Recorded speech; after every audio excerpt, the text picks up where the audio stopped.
So hello what's up, कैसे हैं आप सब। एक बढ़िया खबर आ गई है हमारे पास कि भाई जो भी सीए एग्जाम्स है अब 3 बार होंगे। चाहे अब ये सीए फाइनल के हो या इंटर के हो चाहे फाउंडेशन के हो, तीनों के तीनों अब 3 बार होने वाले हैं।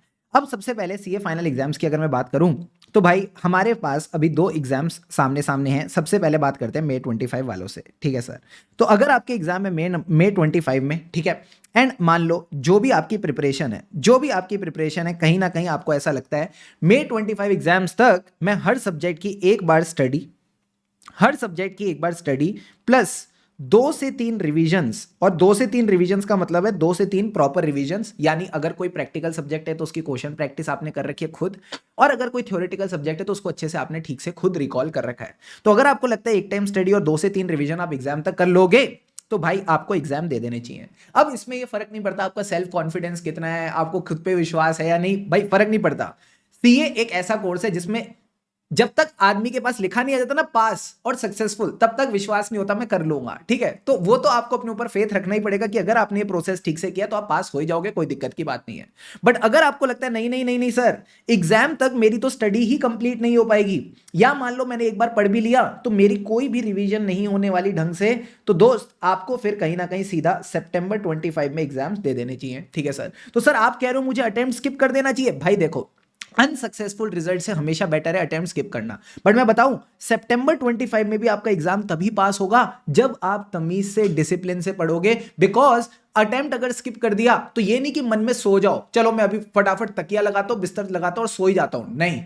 अगेन आपने डिसिप्लिन से इस एग्जाम के लिए पढ़ना है, बिकॉज पता नहीं चलता टाइम कैसे निकलता है। आपको ये बात पता लग गई होगी अभी कब हमारी प्रिपरेटरी लीव शुरू हुई थी और कब May 25 एग्जाम हमारे सामने खड़े हैं। तो आपको अपना डिसिप्लिन बना के रखना ही पड़ेगा। और मैं अभी भी बोल रहा हूं, ऐसा नहीं होना चाहिए कि आपको बोल रहे हो मेरे को कॉन्फिडेंस नहीं है तो मैं September 25 में चले जाऊं, ये चीज नहीं चलेगी। अगर प्रिपरेशन है तो चुपचाप एग्जाम देके आओ, बिकॉज आपको नहीं पता भी September 25 में क्या होने वाला है।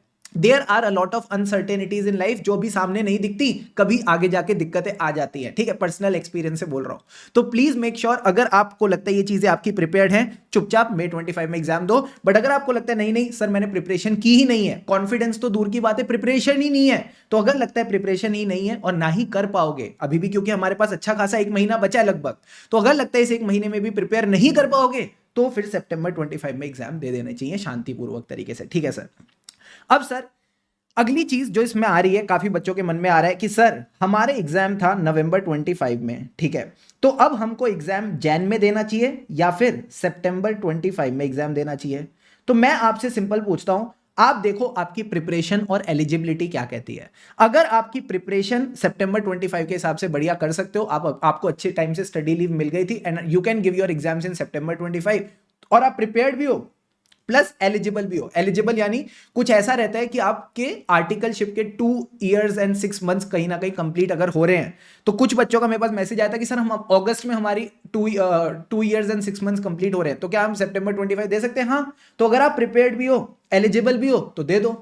पर आपको लगता है नहीं इनमें से कोई भी चीज मिसिंग है तो फिर डेफिनेटली आपको Jan 26 में एग्जाम देने चाहिए। अच्छा मैं बता दूं, साल में एग्जाम 3 बार हो रहे हैं बट एग्जाम है, प्रिपेयर अभी भी करना पड़ेगा, ठीक है, मजाक अभी भी नहीं है। और मैं बताऊं ना, यहां पे अगर मान लो सपोज किसी बच्चे ने बिना पढ़े मे का एग्जाम दे दिया, तो मैं इन बच्चों का भी बताता हूं ये क्या करते हैं। बिना पढ़े मे का एग्जाम देंगे, जब तक रिजल्ट नहीं आएगा तब तक किताब उठानी नहीं। अंदर से पता है कि नहीं अच्छा हुआ एग्जाम, अंदर से पता नहीं होने वाला क्लियर, ये नहीं उठाएंगे किताब। अब जुलाई में मान लो रिजल्ट आया, ठीक है सर, अब जुलाई के बाद गिन के कितने महीने मिलेंगे? जुलाई का महीना आधा अधूरा कुछ महीना मिलेगा इनको, और अगस्त का पूरा महीना, लगभग 1.5 महीना मिलेगा। अब इस 1.5 महीने में वापस किताबें उठानी पड़ेंगी। और मैं बताऊं every exam is a fresh start. हमको ऐसा लगता है कि मतलब एग्जाम क्लियर नहीं हुआ तो मेरे को पुरानी पढ़ाई तो याद रहेगी, कुछ नहीं याद रहता। Every exam is a fresh start, वापस आपको फ्रेश स्टार्ट करना पड़ेगा। एंड 1.5 मंथ्स फिर थोड़ा सा कम लग सकता है, और फिर Jan 26 तो आपको बहुत ही दूर लगेगा। तो अगेन मैं यही बोल रहा हूं, मैं बार बार बोल रहा हूं, प्लीज समझदारी से काम ले, ज्यादा इमोशनल नहीं होना, समझदारी से प्रिपेयर्ड हो May 25 एग्जाम दो, प्रिपेयर्ड नहीं हो September 25 एग्जाम दो। दोनों ही केसेस में इसी साल सीए बनोगे, ठीक है सर।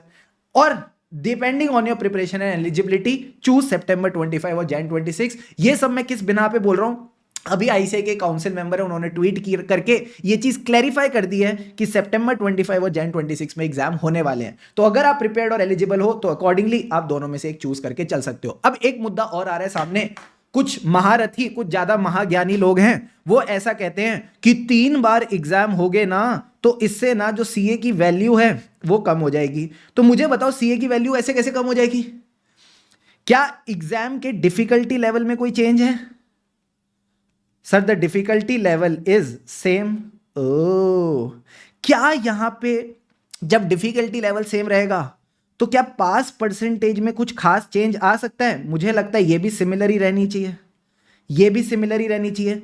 मान लो 100 बच्चे एक साल में एग्जाम देते थे। अब मैं तुमको ना थोड़ी मैथ्स करके दिखा रहा हूं उन महाज्ञानियों को जिनको ऐसा लग रहा था 3 बार एग्जाम होंगे तो इससे ना सीए कोर्स की वैल्यू कम होगी। तो 150 बच्चे मान लो साल भर में एग्जाम देते थे सीए का, ठीक है। अब ये 150 बच्चे पहले क्या करते थे? 75-75 करके देते होंगे, ठीक है सर। अब ये दे देंगे 50-50 करके। ओ, तो ये हो गया सिनेरियो नंबर 2। ये था पहले का सिनेरियो जब 150 बच्चे देते थे 75-75 करके, ठीक है सर।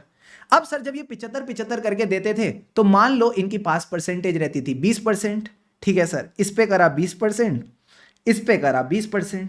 75 का 20% सर कितना होता है? 15। 75 का 20% होता है 15, यानी साल भर में कितने सीए बने? 30 बने। वापिस कर लेते हैं, 20%, 20%, 20%, ये आया 10, ये आया 10, ये आया 10। ओ माय गॉड सर, अभी भी 30 बना। तो मैं ये पूछ रहा हूं फर्क कहां पड़ा? सर जो बच्चा काबिल है, जिसने तमीज से आर्टिकलशिप करी है, जिसने तमीज से पढ़ाई करी है, आज भी उसकी जॉब लगेगी, कल भी उसकी जॉब लगती थी, आगे भी उसकी जॉब लगती रहेगी। This is my statement to all the dedicated and amazing professional CA aspirants. तो ये सब फालतू की बातों में मत आओ। 3 बार एग्जाम होंगे तो सीए की वैल्यू कैसे कम हो जाएगी?